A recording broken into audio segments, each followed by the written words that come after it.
And thank you for tuning in live to Proline TV for another Tuesday, a little earlier than our normal time slot. This is only going to happen for this week and next week. So thanks for joining us. If you are live, it's 3:30 Eastern, and we have two more previews to go. Martinsville this week, and hopefully the last time we're ever going to preview Phoenix for a championship race next week. And before we do that, first of course, we'll introduce CJ Radoon to the show from RotorWire.com. CJ, how did you enjoy Sunday in NASCAR specifically? Because we are going to be talking F1 a little bit later on, so don't forget to tune in for that. Well, I always liked Talladega. It was a pretty exciting race, as Talladega and most super speedway races usually are. What was most interesting to me, I think, is the fact that only 3 chase or playoff contenders finished inside the top 15. That was weird, wasn't it? Very weird. Yeah, Chase was going to win it, but everybody else lost a lot of ground. Yeah, it really, and what didn't make any sense either was to have Blaney and Logano with the lead with 18 laps to go or whatever it was. And then to hear Blaney afterwards say, like he was saying, like he didn't understand why that happened. And I was figuring it had to be a reason, but I mean, he didn't know, at least at the time. Maybe they figured it out afterwards. I know there was some talk about something to do with something in the car that was an issue earlier in the day, and maybe that had something to do with it. I don't know specifically what that was, but I did hear something about it.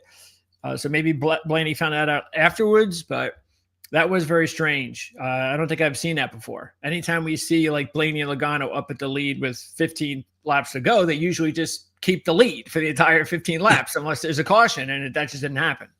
Yeah, that is typical. And then also on the restart, we had Byron and was it Larson that was with him? Those pair together really well. And if Penske was out of it, you thought then surely it's up to them to win. And you're thinking Larson might get it. And then they ended up rapidly dropping back. And I mean, the same was true, for pretty much everyone except for Briscoe for whatever reason. And oddly enough, Shane Van Gisbergen, who finished 11th, one of his best oval finishes of the season.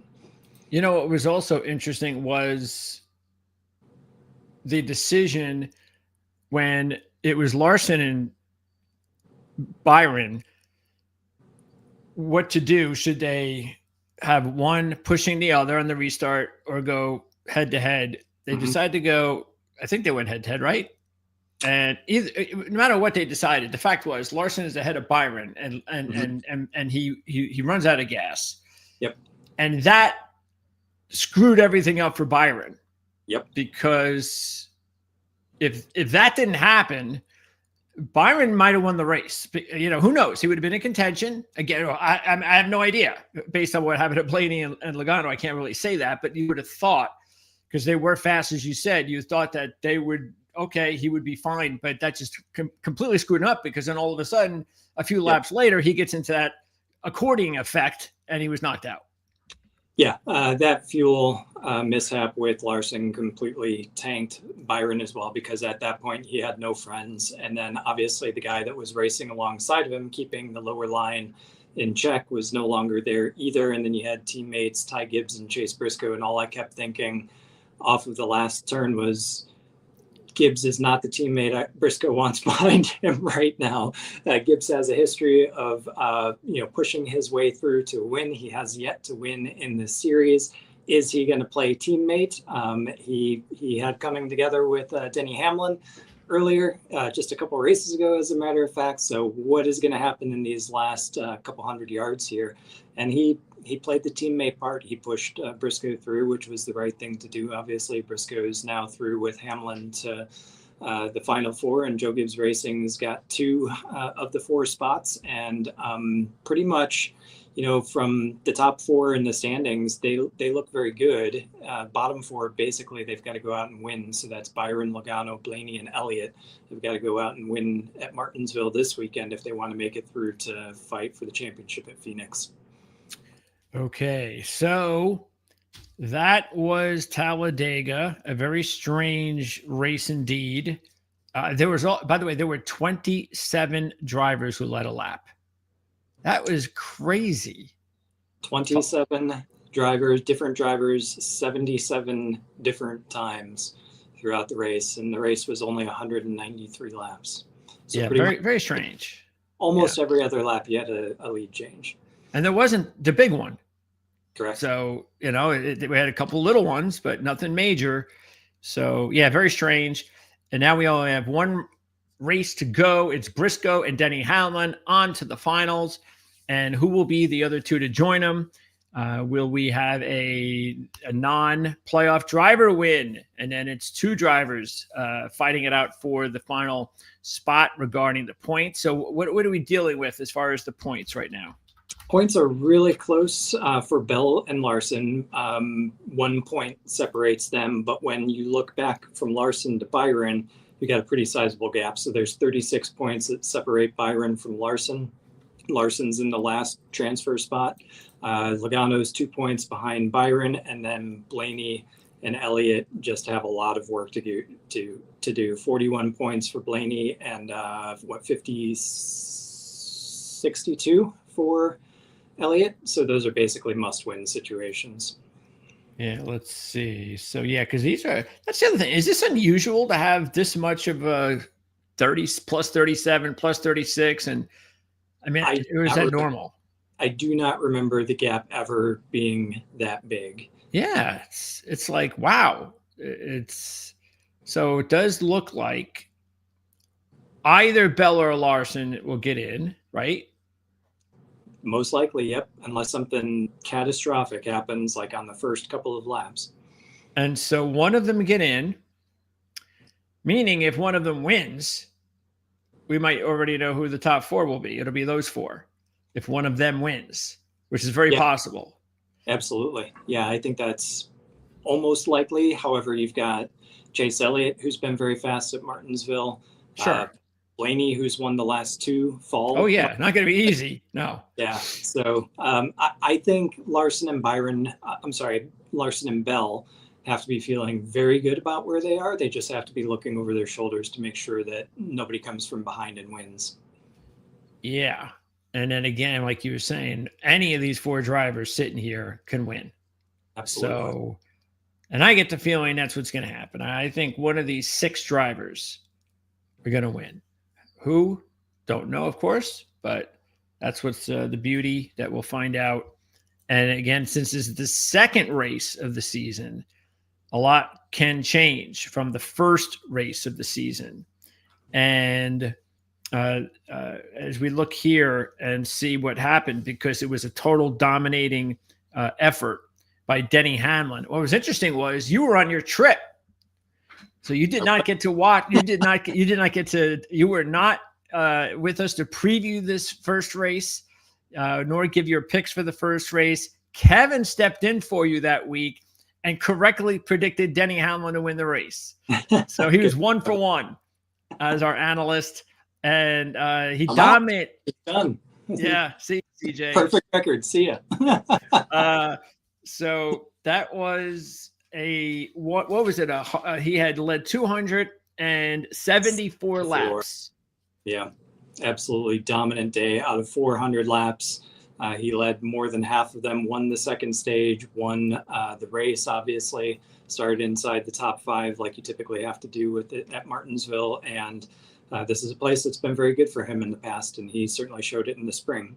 Though I will say you had 3 Toyotas finish first, second, and third in the spring race. And we've talked now twice probably in the last 4 weeks about how the second race at a track can be completely different. So I wonder if that means that Chevrolet is going to be coming on strong this weekend. Anything is possible. Yes. That's the thing that we have to try to figure out. And it's interesting too, because a lot of the odds are the same, very similar. So if you think that maybe the odds for some of these playoff drivers are low because they're playoff drivers needing to get a win, that's not the case. Matter of fact, Blaney was the 4-1 favorite earlier this year. He's 4-1 favorite. I think he's one of the co-favorites along with Larson. I think they're the two. They're two at the top. So it's all the same odds you're going to see from the top 6 or 8 drivers are all pretty similar. And I think we are going to see something completely different, which is good because we don't want to go through that again. All right. Let's go over Martinsville. So Martinsville is a track. It's a short track. It's a flat track. As far as handicapping the race, we can use one other track. Is that correct? As far as the most similar track to Martinsville. And what is that track? Yeah, I think there's one that's most similar, and that's New Hampshire. And obviously Martinsville is smaller, but both of them have long straightaways with heavy braking into those turns that they have at either end. They're both paper clip shaped tracks. New Hampshire has a little bit more banking. Martinsville is more flat, but both of them are essentially flat tracks with heavy braking into the turns where you need to kind of hug the bottom and stay on. To show you how similar these tracks are, the Goodyear tire that was run at New Hampshire is actually the same tire that they're going to be running this weekend at Martinsville, so the teams have experience with it. It's all about mechanical grip, staying down on the bottom lane, and making sure that you don't get pushed up off of that bottom lane. Okay. Also, I tried to find some sort of trends to help out qualifying practice. And in reality, there really isn't anything, but when you do a deep dive, there's nothing there. It's basically just simple, and simple and tough, meaning that there's nothing clear cut. I mean, they're telling you things like there's only been 2 winners out of NextGen that have started in the top 10 that have won, but all 7 started in the top 20. And so again, there's a trend there, but it's a trend that's telling you anything can happen in the top. You can qualify in the top 20 and you have a chance to win. And practice really doesn't mean a whole lot. I mean, there's no trend and you got to practice this fast or you got to do this. Nothing. And all 3 manufacturers have won 2 races in 6 years. That's extremely rare. I'm not sure that has happened anywhere in the NASCAR Cup Series. So again, there's no trends there. You can't pick one of the manufacturers and say, well, they did this there, and that's the reason they're going to do something. No, it's so, as Kevin, one of our viewers, has so astutely hypothesized, yes, this is going to be really hard to pick a winner this week. I totally agree. Okay, so let's try and do it. Let's start off with the odds. And really, if you look at it, so let me see. There's 1, 2, 3. There are 3 drivers that are considered the top drivers. Do you know who they are? Well, you told me 2 of them. It's Larson and Blaney. I would guess the third would be Elliott. Denny Hamlin. Hamlin, with nothing to race for. Hamlin is true. Up there. Yes. I didn't even hear his name called on Sunday. I didn't even know he was racing. So yeah, we pegged that. He had nothing to win. He had nothing to race for. So, and he certainly didn't act like it. Okay. So yes, these are the top 3, and getting into these 3, look, one thing is clear. And I think in order for us to handicap just these 3, we're going to eliminate. I'm going to speak for you, but I'm going to eliminate Denny Hamlin out of the 3. I'm not taking a driver that doesn't need to win. So especially at these odds, while the other 2 need to win, especially since they're all very good here. I mean, Hamlin got the win, and it was his only next-gen win though. But he does have 5 top 5s and 7 next-gen races. And his last 6, he's got a 4.8 average. And while leading 36 or more laps in 5 of the 6, 66 or more laps in 4 of the 6, and 156 laps in 3 of the 6. So this is, without question, a really good track for Hamlin. We saw that earlier this year, but it's not going to be the same. It never is. He doesn't need the win, so I'm going to check him out. So between Blaney and Larson, a couple of things here, and that is, first of all, Kyle Larson has definitely been much better here during NextGen. this was not a good track for him until NextGen. So he was very happy about the change here. He has 6 straight finishes of 6th or better with a 3.1 average. That includes a couple of runner-ups and a win. He's got an average starting position in his last 6 of 6.5. So that could be important when we talk to you on Saturday night, even though, it's not supposed to be important, but it might be. I mean, he's not used to starting outside the top 10. And if he does, maybe that's a bad sign. He was 5th this year, 3rd in this race. Last year, he led 71 laps. Pre-NextGen, he had 2 top 5s in 14 races.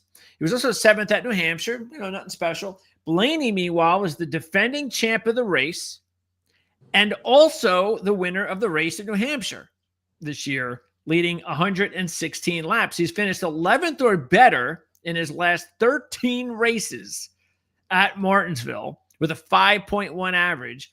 And in the NextGen, he's got a 4.5 average with 2 wins in his last 4. He was 11th this year because he had a really bad Saturday. I mean, he did not look fast at all on Saturday, started 32nd, and just shows you how good he is here. He made his way all the way up to 11th by the time the race was over. So that could be a good sign or a bad sign when we talk to you on Saturday night, depending on how he goes again on Saturday, because he's got an average starting position of just 16th in the NextGen, completely different from Kyle Larson. So I do think Saturday is going to matter to both Kyle Larson and Ryan Blaney. I'm going to go ahead and take Blaney, but it's a couple of reasons. One of them does have to do with the fact that, because I put my money where my mouth is, and a couple of weeks ago with how hot Kyle Larson was getting, we talked about how the trend line was going and that he was getting better.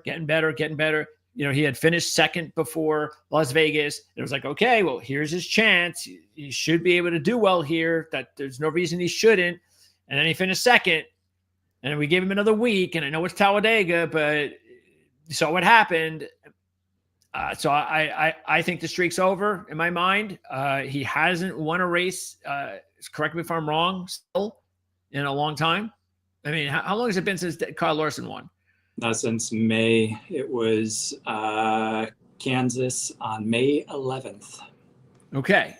So I kind of see that happening again. I see another top 10 for Kyle Larson, but I think Blaney has a better chance to win.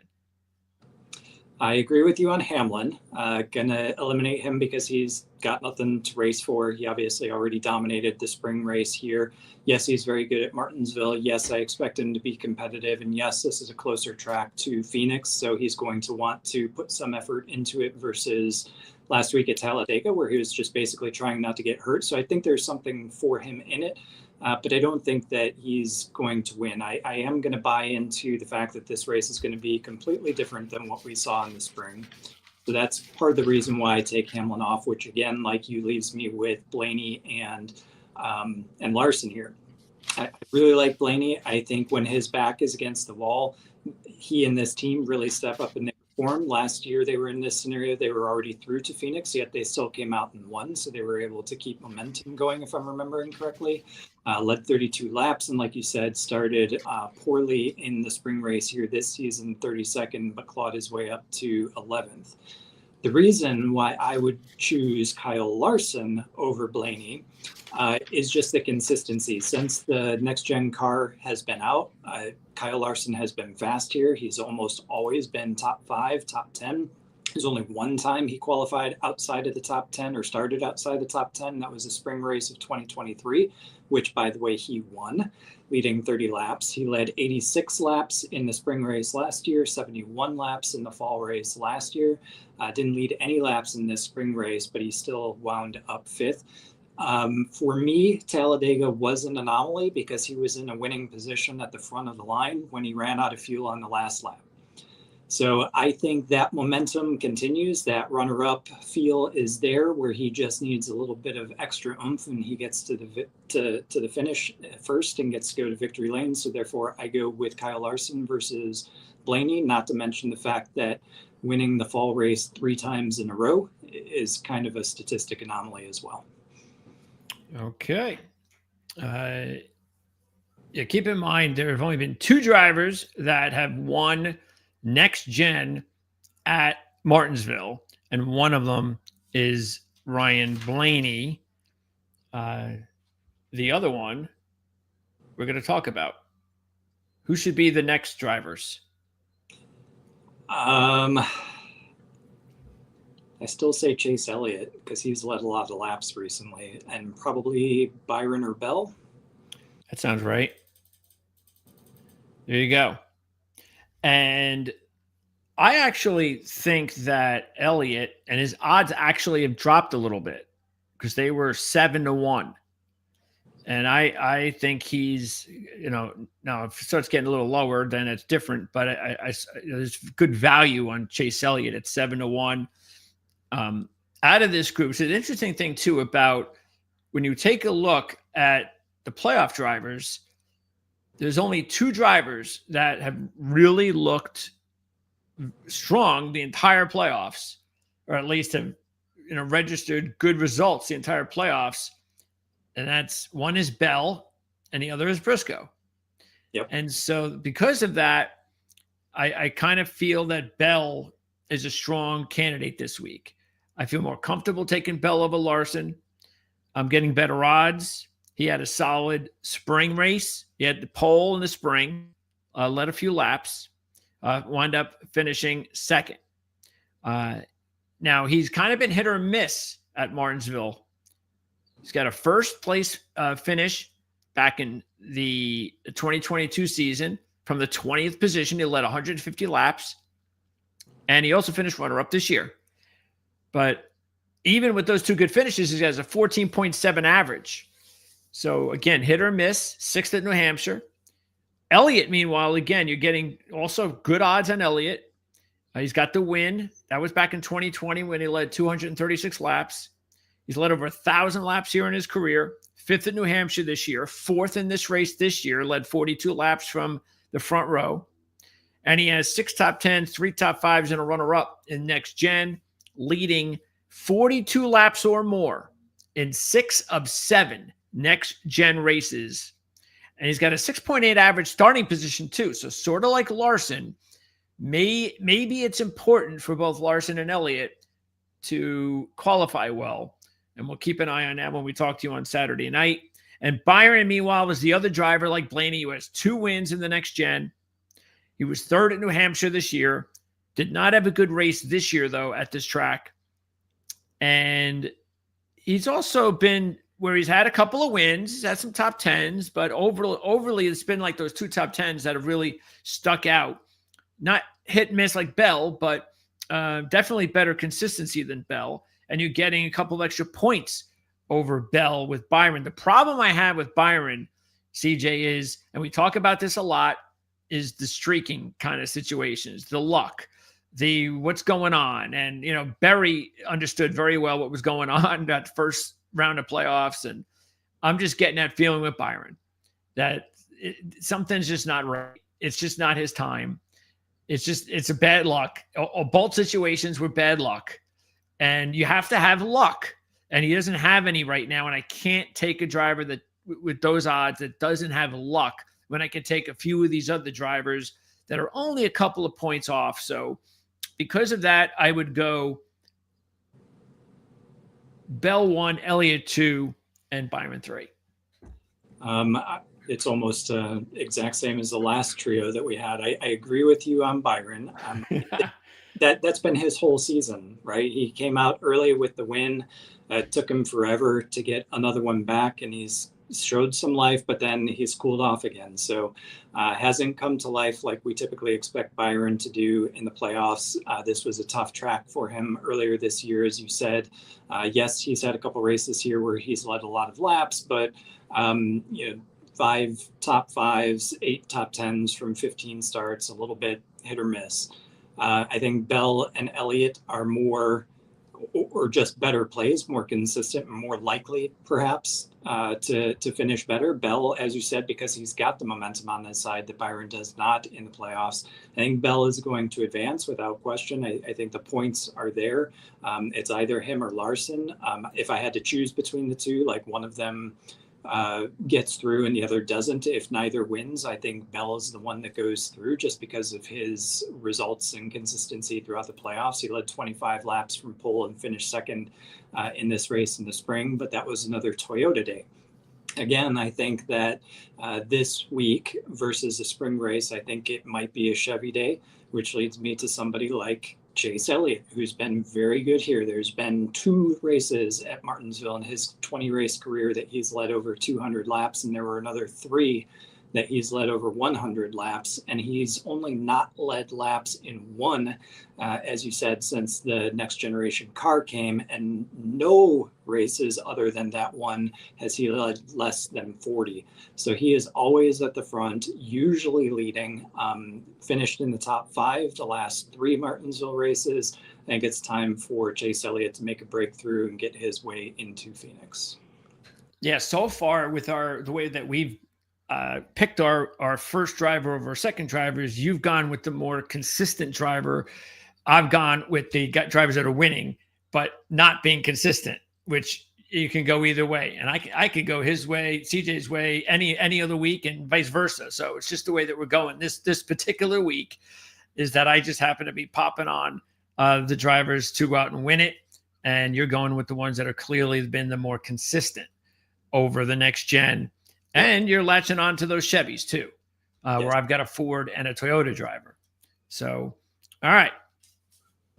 Well, this way we make things a lot more confusing for the viewers to decide what to do. I'll change the next grouping. No, it gives you variety. That's what it gives you. We've at least told you who not to take out of the top 6. That is true. That is true. Okay. So we got one more driver that is in the mix, and that's with the odds, and that's Logano at 8-1. So we'll start with him first. And I think he's a solid go at it with the 8-1 odds. I think that's fine. He has just one win here, though, in 33 races. So you do have to keep that in mind. He's got 6 poles. He's led over 1,000 laps, 11 top 5s. And in the next gen, he's been top 10 in all 7 races with a couple of runner-ups, but he's only led over 100 laps, which considering all the other races, all the other 25 races, 25 races, he's led over 1,000. Not as much, but still very consistent. 4th at New Hampshire. He led 147 laps. Again, you look at Logano and Blaney, they were very good at New Hampshire. So how do you think, you mentioned the tire is going to be the same. How will that benefit the drivers like Logano and Blaney that did well there with those tires? Well, this tire specifically is designed to create more drop-off. So New Hampshire and Martinsville are all about mechanical grip, which is about making sure that you can get as much grip out of your tires as possible while not wearing them down. So Goodyear purposefully made this tire to wear down. So I think the advantage from New Hampshire, if you were able to do well there, you know how to manage the life through these tires. And Martinsville, even if you didn't have the tight flat turns in Martinsville, you'd still get tire wear because you have so much horsepower coming off the turn going through the rear tires, and then so much braking going into the turn on the front tires that you're just going to slide them and they're going to wear down. So I think the advantage for Logano and Blaney, who were doing well, or anybody that did well on the tires at New Hampshire, is just that knowledge and that data of how to manage them throughout a fuel run. Okay. Logano, meanwhile, finished 8th earlier this year on this track, and that was one of his typical top 10s. So yeah, again, I think what sticks out for me definitely with Logano is that, he, as we said to be open, any of these drivers can win, and he's one of them. He just happens to be getting the best odds. Yeah, I like Logano a lot. I think those are good odds to play him at. It would not surprise me if he came through and won. He has a habit of kind of pulling off surprises, whether it's through an official's decision or his own. He has a tendency to do that, so I wouldn't put it past him. Plus the fact that he hasn't finished outside of the top 10 at Martinsville since 2019. So I mean, just uber consistent and very fast here. So I think Logano, certainly of this bunch, is a great play. To have to talk about him in comparison with some of the others, but I think his odds are about right in comparison with those that we've talked about before as well. Okay. And as far as these other three, and I guess we can move down and add another one in here, and that would be Josh Berry. So out of these four, of course, Briscoe is on to the final four already. And because of that, and because of his overall history here, which hasn't been all that impressive, it's just been, okay, just going to move him out of the way, not taking him. And I would look, though, at Wallace and Berry. Again, I would look at Berry because of the performance at New Hampshire. And also, if you take a look at it, earlier this year, from the 14th position, he led 40 laps. So I think that, and that was clearly his best race here. So I think that matters. And you're getting if you're looking for it outside the playoff drivers kind of driver, I think Berry fits the bill. And I also think Wallace fits the bill because he had a strong race earlier this year at the track, finished third. He's got 2 top fives in his last 3 at Martinsville. And he's got a 9.8 average in the NextGen with a couple of top fives. So those would be the 2 drivers out of this group. And just to give you a little bit of a preview, since I'm not going to take many other drivers the rest of the way. So these 2 are, I think, are as good as it gets as far as long shots. We'll see about that. I don't know. I have to look at a couple of the other ones, but Josh Berry, I think, stands out for sure.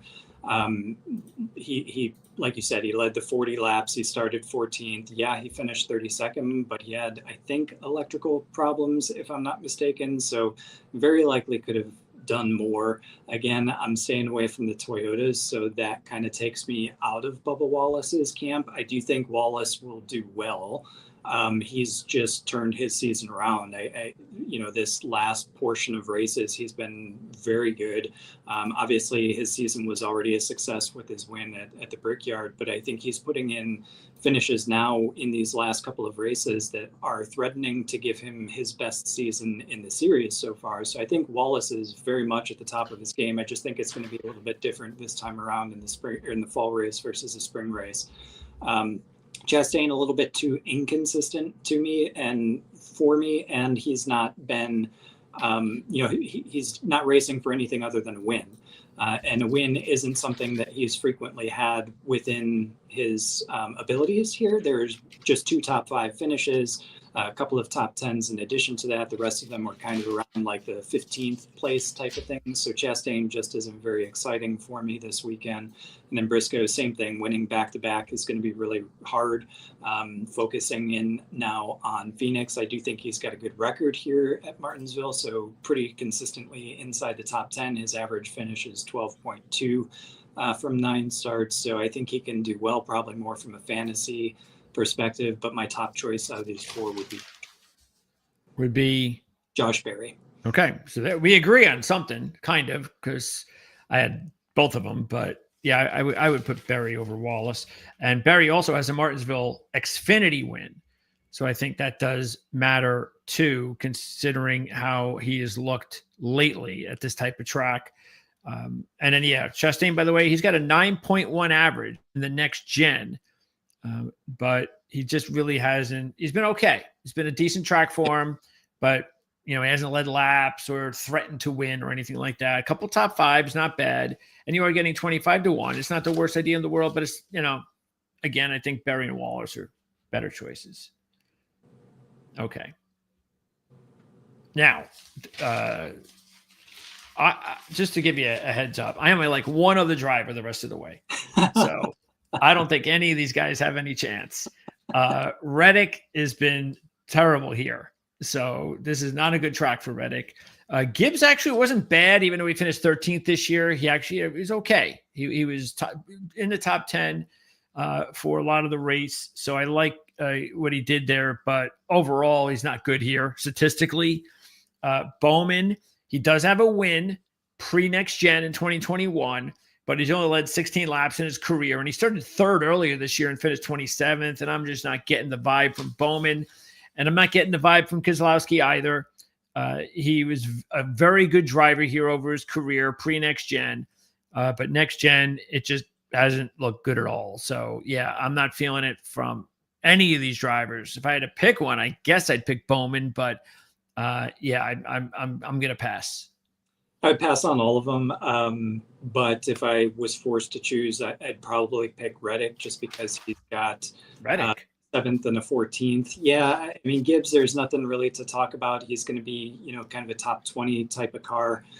Bowman, I think he gets there by stealing it. So, if we have some weird situation, maybe he has a top finish or is in contention for the win at the end, but it's going to take, something external other than him. And then Keselowski's just been awful since the NextGen car came here, just one top 10 since the car was introduced. Everything else has been really outside of the top 20. He had a 17th place finish, I guess, back in 2022. So at least outside of the top 15 for him. So really has done nothing.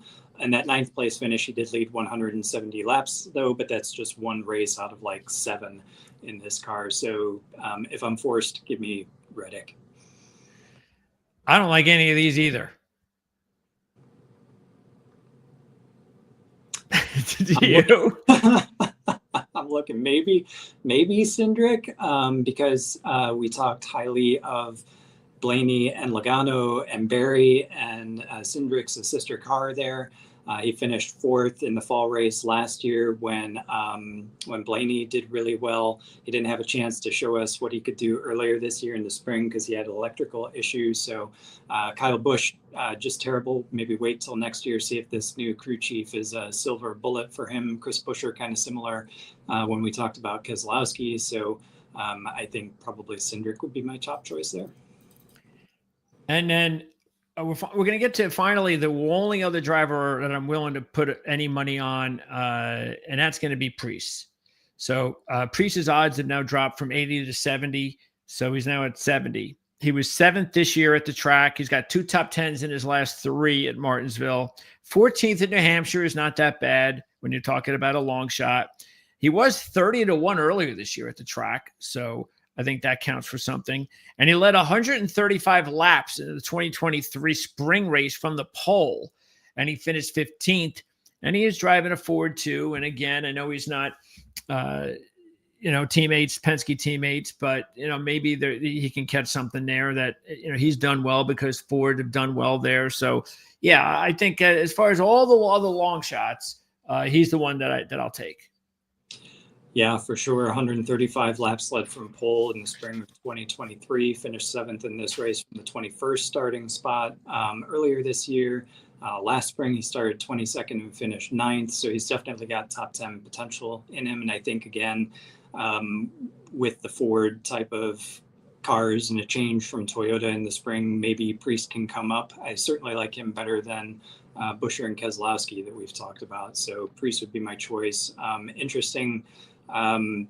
For SVG, you talk about him getting better on the ovals. I'm not saying by any stretch of the imagination that he is one to go with, even for fantasy rosters this year, just kind of monitoring his ability to improve here. He finished 33rd in this race this year, but he was able to finish 12th in the fall race last year. So he had a pretty decent outing in this race last year. So definitely one to watch as we continue watching him improve on ovals. But Priest is pretty much the last one I would take there as well. Yeah, and again, I don't really see anybody else as I just run through the drivers here. Second to last race. It's really, there's nothing here for me. For you? Nope. Okay. That sums it up. Yeah. Yeah. Again, that's why I said in the beginning, I think it's going to be one of the big boys that's going to win this week. And I think they're all going to be heavily in the top 10. And I think they're going to hog it all up. And one of them is going to come through. Okay. So, before we get into the picks, I don't know, maybe I missed it. So what's your specific reason for passing on the Toyotas? Just that, like 2 races out of the last 4, as we've come back into the second time at that track this season, we've just seen the team or the manufacturer that dominated the first round not be as strong the second time. So I'm betting that to continue. I do think that with I'm a little tainted toward Chevrolet because Kyle Larson and Chase Elliott, I think, are so strong at this track. But I very well could be put to shame, and it could be, Ryan Blaney, Joey Logano, a Ford that comes out and completely dominates. I just don't think Toyota is going to have an easy of a walk with it as they did in the spring. All right. First, I go first? I had Blaney last week for Talladega. Okay. Yeah. So then, right. Yeah, you pick first. Okay. Let's see. Yeah. I mean, I'll go ahead and take Blaney. Again, he's just way too consistent here. And if he's going to have another top 11, then that means more than likely, that means he's going to be right around what he needs to do to give himself a shot to win. And we'll see if he's got some luck as well to pull it off, because he's going to have to win to do it. Just like just about every one of those 4 drivers on the outside. Very, very unlikely that they're going to get in on points. Yep, it's going to be one of those 4 winning in order to get through, I think. So I will take, I will not go that direction, actually. I will take Kyle Larson. I just think, I don't think the improvement streak is over. I think he has a lot of confidence that was unfulfilled in Talladega with short fuel. So I think that upward trajectory continues or restarts again this week at Martinsville. Okay. I will, see. I'm trying to think here. Yeah. You're not going to make a lot of money on taking either Elliott or Logano second. So I'll go ahead and take Berry second.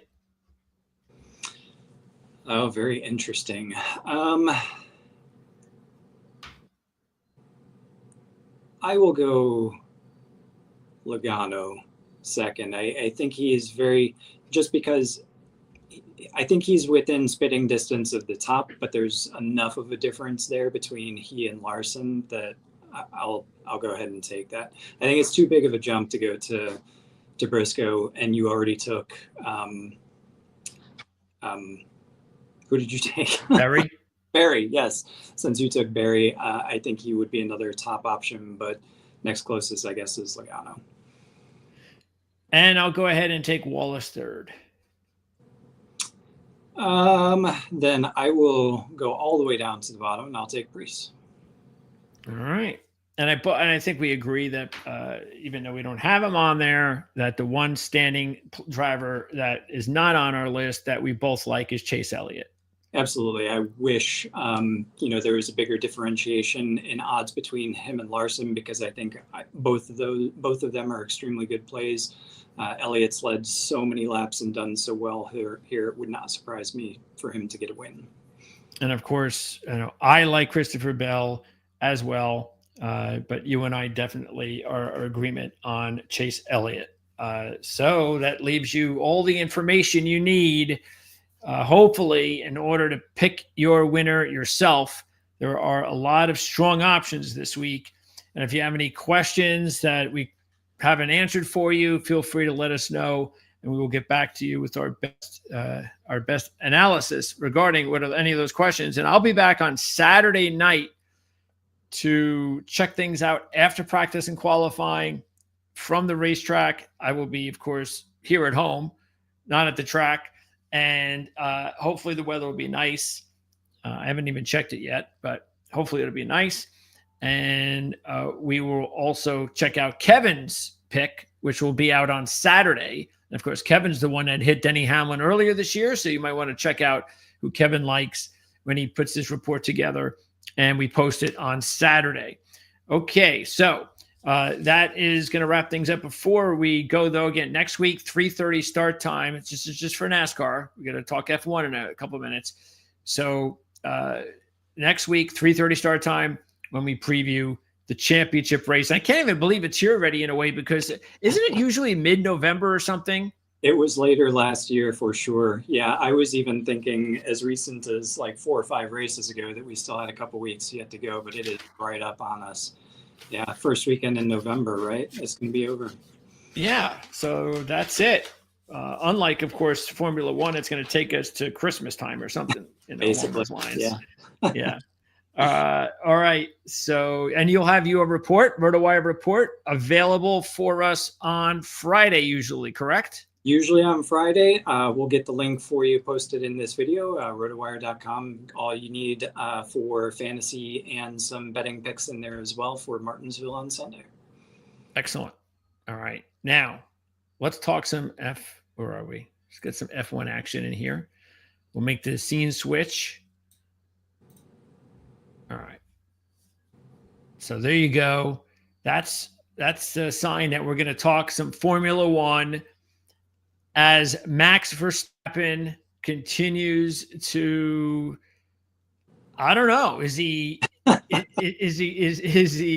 forcing the McLaren brothers into mistakes, which is, again, this is why we said a few months ago, it would have been nice if he was a little bit closer so we could have seen how they'd handle these types of situations. And he's really far away and they're not handling it very well. Yeah, it sure seems like it. This was a golden weekend for Max Verstappen at the United States Grand Prix down in Circuit of the Americas. Started on Saturday with the sprint weekend. It's the weekend where he can get extra points too. And it started off in the most amazing fashion for him, with both McLaren drivers taking one another out in turn one in the sprint race. And sure, it wasn't their fault, but they were so close together. Everybody's so close together. It just bad luck that they ended up taking one another out as contact happened throughout there. And that left Verstappen with virtually no competition through the rest of the sprint race, and then went on to win the pole, lead every single lap in the Grand Prix on Sunday. The commentary afterward from McLaren on Sunday, Saturday was about bad luck, but then Sunday it was more about Lando Norris and his ability to get past Charles Leclerc. They think that because Leclerc got in front of him early on, that kind of ruined his race and he wasn't able to maintain pace and keep within touching distance of Verstappen.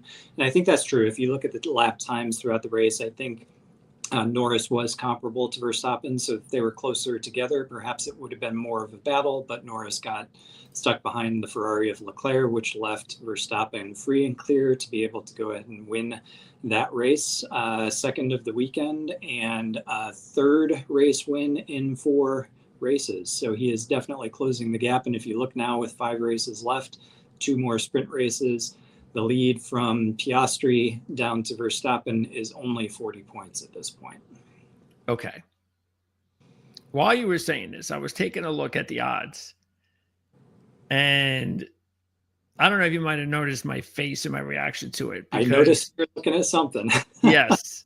I don't think you're going to believe this.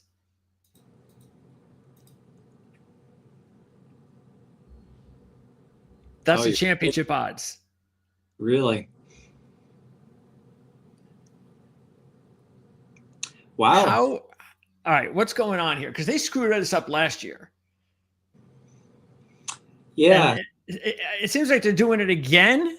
I mean, the favorite right now, he's favored to win the championship.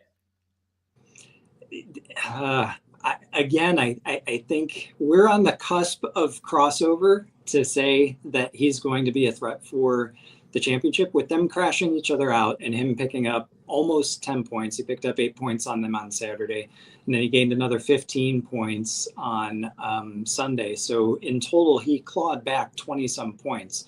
So now he's 5 races left, 2 more race weekends. He might be able to do that. So it's well within striking distance at this point. It wasn't like before where we were talking about him needing DNFs to happen to McLaren. We said, you had mentioned he needs to have 2 mistakes from each driver, exactly. And he's going to pretty much win everything else almost.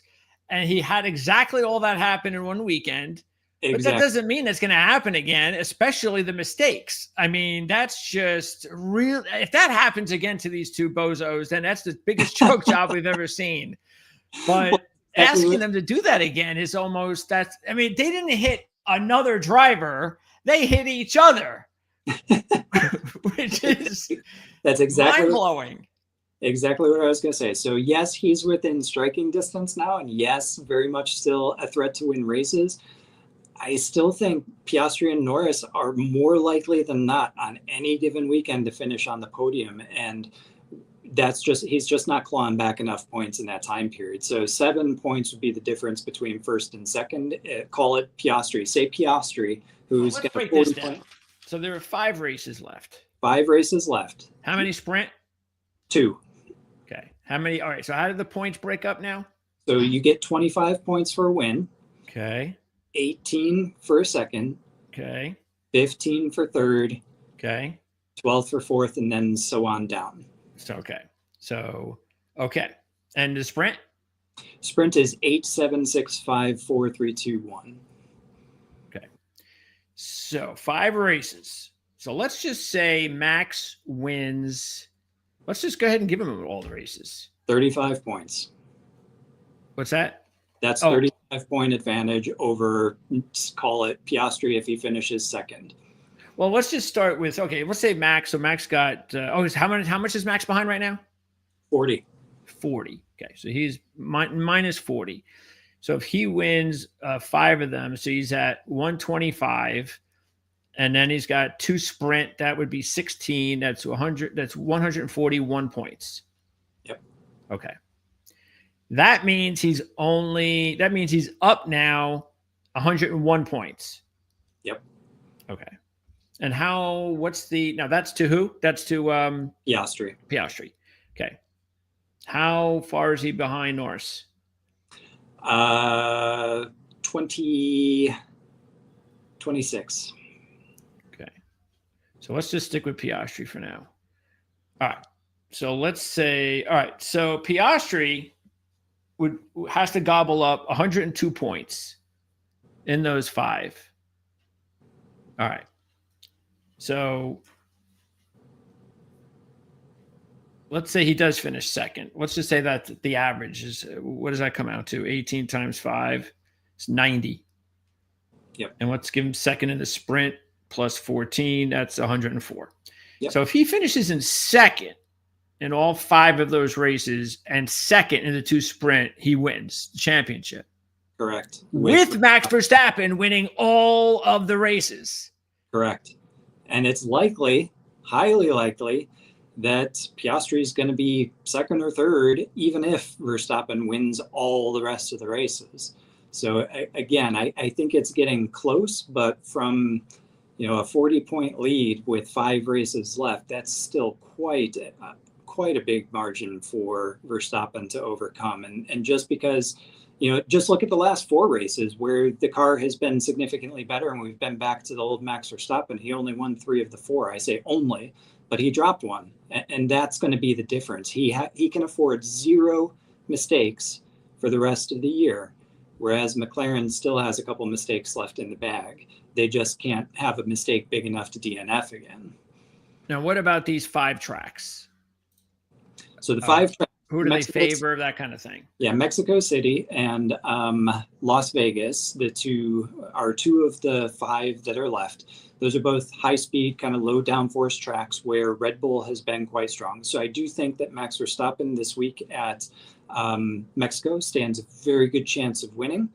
I do think that McLaren will be much closer than they were in Circuit of the Americas, though.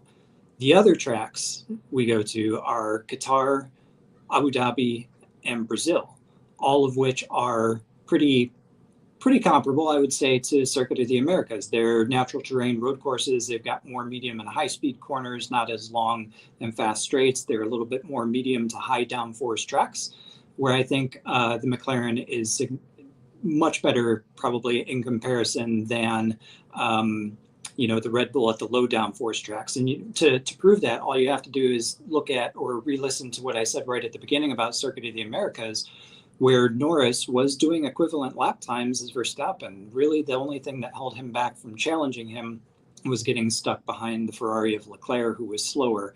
So again, I think the margin is still very tight over the last 5 races. There are at least 3 tracks that I think McLaren probably is preferred, if not even, and only 2 where Red Bull is actually preferred. what do you think about Norris? Is this, and what do you think about now? Has the mindset changed for McLaren? And we all understand it's a lot different. By the way, what time do you have to leave? I'm good. Okay.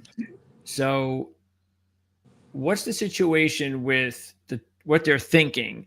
Because now do you think they've completely changed? Like they were, all right, let's let these guys, duke it out. And do you think they've changed their mindset now? And now they're like, look, we're all got to be behind Piastri, or they've already won the title, the manufacturer's title, correct? Yeah, they have. And that's a big deal. So are they still kind of just, all right, let's whoever wins? I think they are still whoever wins. That may change with a Verstappen win again this week and maybe some more trouble. Maybe then they start putting, weight behind one of the two drivers. But I would argue right now that Norris is the one that's coming on stronger lately. Piastri was the one that had struggles in Circuit of the Americas. It was Norris that was able to qualify better and able to race better. So he's been closing the gap to Piastri. It's been Piastri that's been losing ground. So if you're McLaren, who do you choose? Do you choose Piastri because he's ahead right now when Verstappen's coming on strong? Or do you put your chips behind Norris, who's picking up the momentum and doing better at the moment? So it's a tough call for them. So I think they give it another couple of races. But I think once Verstappen gets within touching distance where he truly is a threat, and mathematically it's not as big of a stretch as we just went through, I do think they start shifting more toward whoever is in line. But certainly for this weekend and maybe even the weekend next when they go to, they come back to Las Vegas, I think, or do they go down to Brazil perhaps? But I think they wait, so they go to Brazil. So I think they might wait 2 more races to see how close Verstappen gets and see if Piastri keeps losing ground, whereas Norris keeps making up ground, and then maybe then they make the call to go with one or the other. But for now, I think it's going to continue to be, race. Whoever qualifies better, whoever gets to turn 1 first in front, it's your race to then lose at that point. What's the general consensus as far as the community, the F1 community? Are they flipping out too on Verstappen, or are they more sensible like you? There's a portion of both. So I think from a commercial aspect, they want Verstappen to make it more exciting because they'll have more eyes tuning in. But I think realistically, the math, like we talked about all toward the end of last year when Verstappen, it was just mathematically infeasible that anybody was going to catch him. I think that's where the people who know Formula One still are. Again, I think 2 races from now, 3 races from now, that can change if McLaren has a problem. But again, if Red Bull just need one mistake and then it's over. Verstappen needs one mistake to happen and then it's done. There's no coming back from that. So he is on a razor's edge at this point, whereas McLaren still have breathing room and math on their side. The problem is in trying to figure out how to maximize this financially is because of these 2 guys are teammates and the odds are so close. There's nothing definitive there like it was, say, last year. We haven't gotten to that point yet. Correct. Like if Piastri went out and won and Norris had a bad day, and Piastri all of a sudden now has a 40-point lead or a 35-point lead on Norris, it's pretty safe to assume now Piastri is the winner out of the 2. Agreed. If you go to the futures by manufacturer, though, I bet you the McLaren odds are better than we've seen from the past couple of weeks. So that might be your way to make money.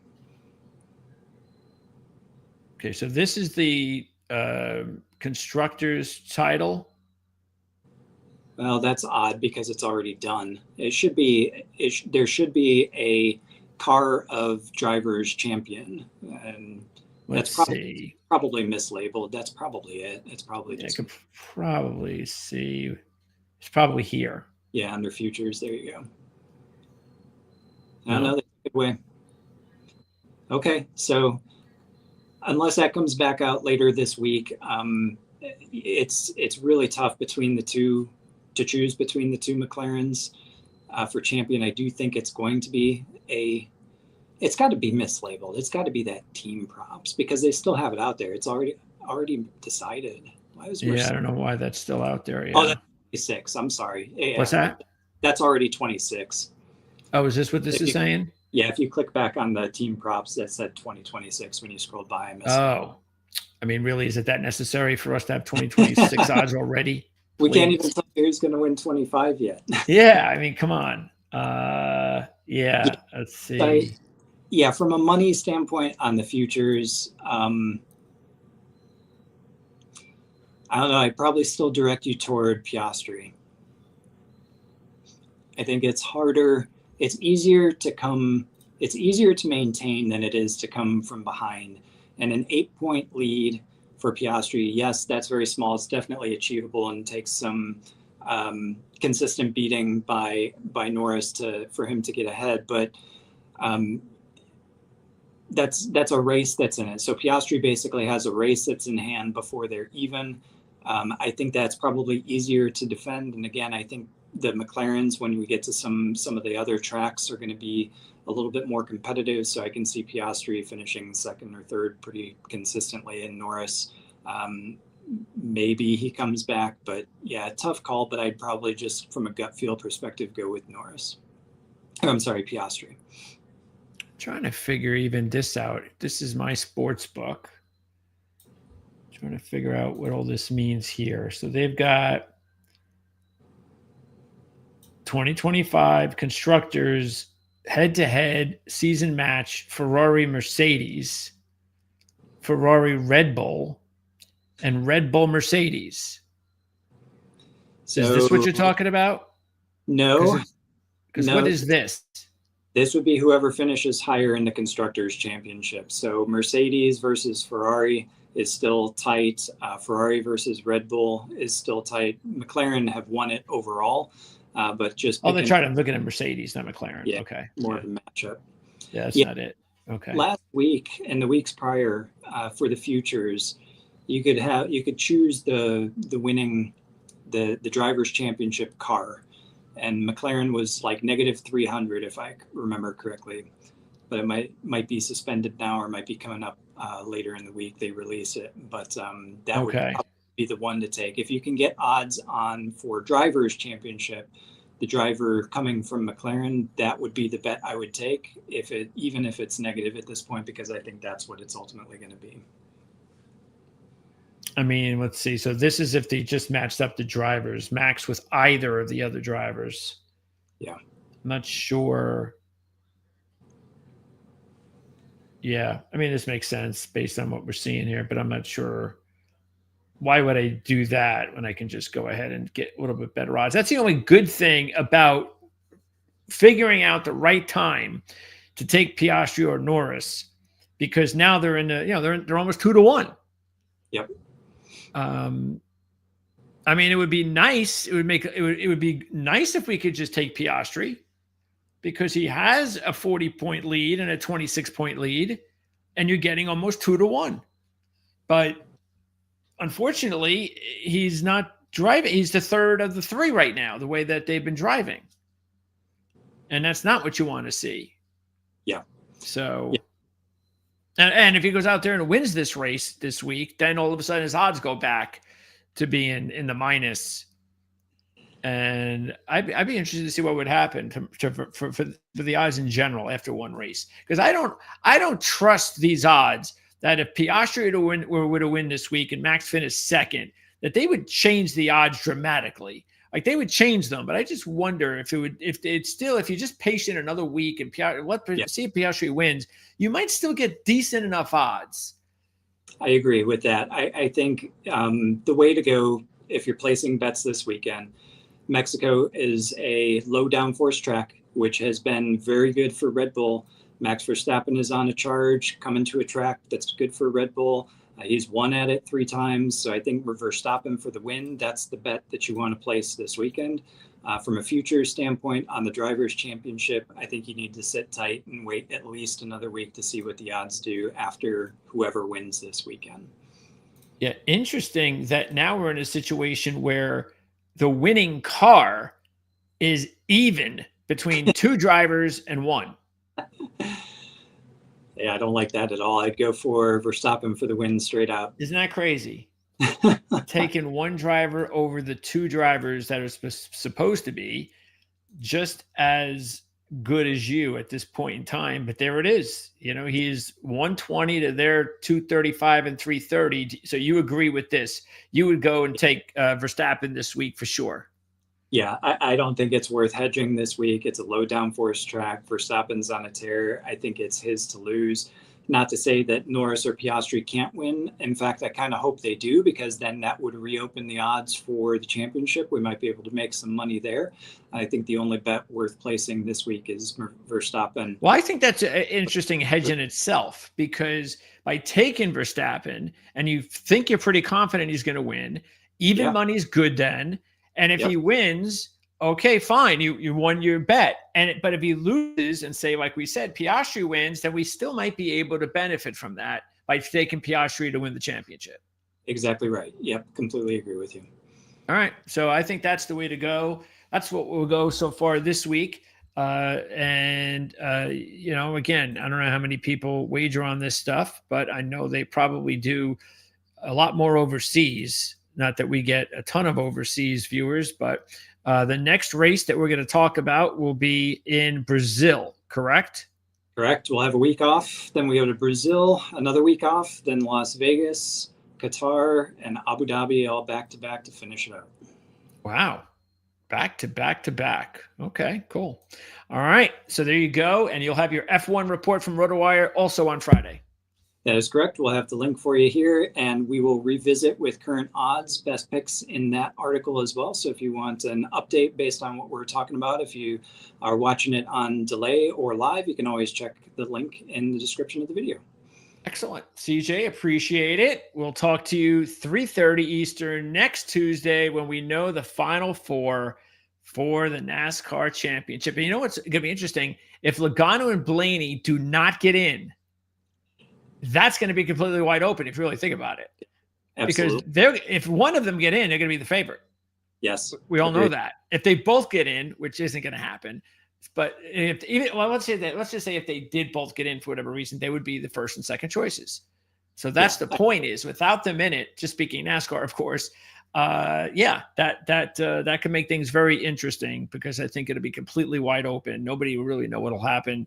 And we'll talk about, that's why it's going to be a lot of fun next week. Don't forget to check us out. And again, I'll be back on Saturday night after practice and qualifying, and look out for Kevin's report early on Saturday.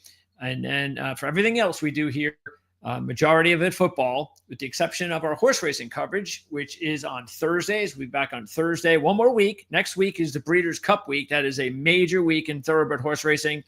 We will be here with double shows, 2 shows, a bonus show, because there's too many races to cram into one. But everything else is NFL and college football here at Proline TV. Thanks for tuning in. Don't forget to subscribe, like, and share. That's how you support the channel. You can also hit the thanks icon. And actually, you could do that during the live show. Just want to remind everybody, you can't do that elsewhere. It's got to be on the live show, in the super chat, and that's the best way that you can ask a question and donate to the channel. So CJ, we'll do this again next week.